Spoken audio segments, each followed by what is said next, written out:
Hello everybody and welcome. My name is Derek Neal. I'm the executive producer here at Maximum Games, and I'm excited today to be able to bring you this sneak peek into our upcoming action-adventure title, Extinction. What you're about to see is a small slice of one level, and this is a very early pre-alpha build, so please expect some things to change between this and the final version. With that said, let's get started. Extinction takes place in a lush, vibrant fantasy world, full of painterly textures and bright, rich colors.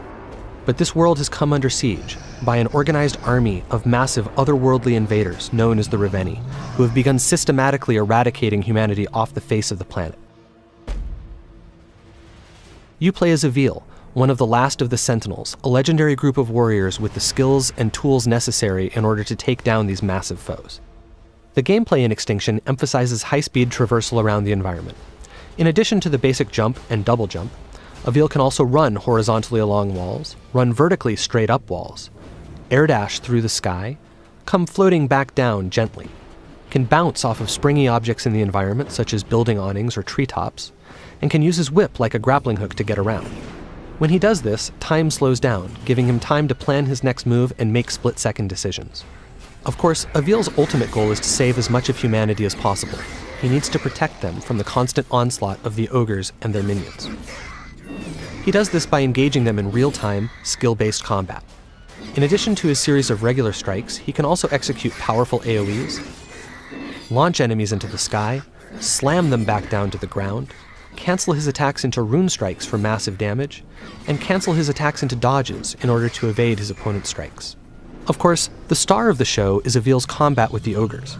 Now, with their minions defeated, it's time for Avil to take on their master, one of the enormous Revenni who has been rampaging through the countryside, obliterating everything in our fully destructible environments.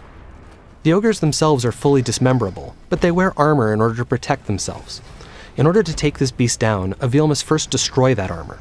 This is done via a powerful charged-up rune strike. Once the armor is destroyed, Avil can then dismember the limb underneath.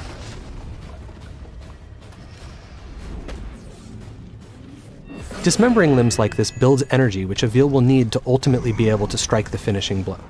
And as you can see, this ogre is none too happy about the loss of its leg, and Avil has to dodge its attacks while also trying to remove the remaining armor in order to get to the limbs beneath them. This is an extremely dangerous situation to be in because if any of these blows actually manages to hit Avil, it will be death in a single hit. Having now absorbed enough power and weakened the ogre sufficiently, Avil is now ready to go ahead and strike the finishing blow. Using the traversal options we showed off earlier, Avil is able to climb up the ogre's back, take out its helmet, and deliver the coup de grace.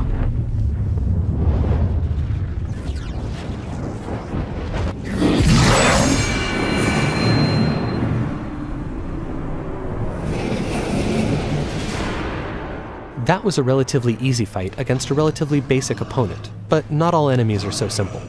Depending on what armor, weapons, and abilities they have, each ogre presents its own unique challenges, and requires different strategies and tactics to take down.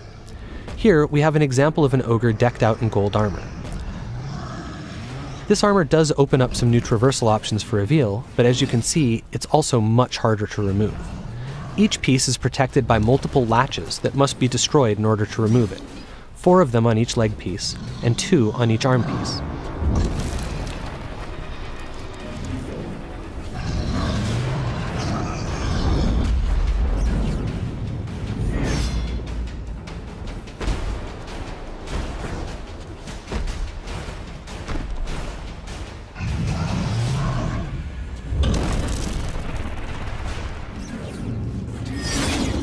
Having finally destroyed all the latches, Avil is now able to dismember the first of this ogre's legs. Moving on to the arms, however, is now much more difficult, as they are constantly moving, making it hard to target those tiny latches. Avil must dodge the ogre's attacks and their minions' attacks while doing this.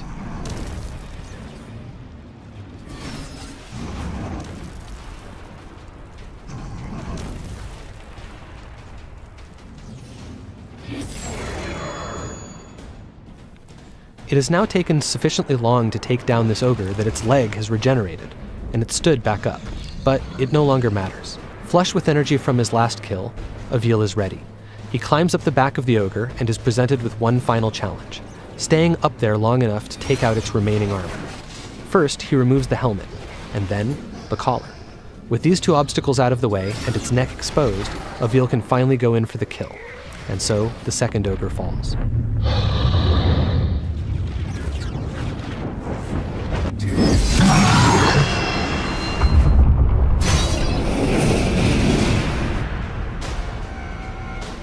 As I said before, this was just a short glimpse into some early pre-alpha gameplay, and there's much more to come. Go to Extinction.com to keep up with all the latest news and reveals, and I'll see you next time.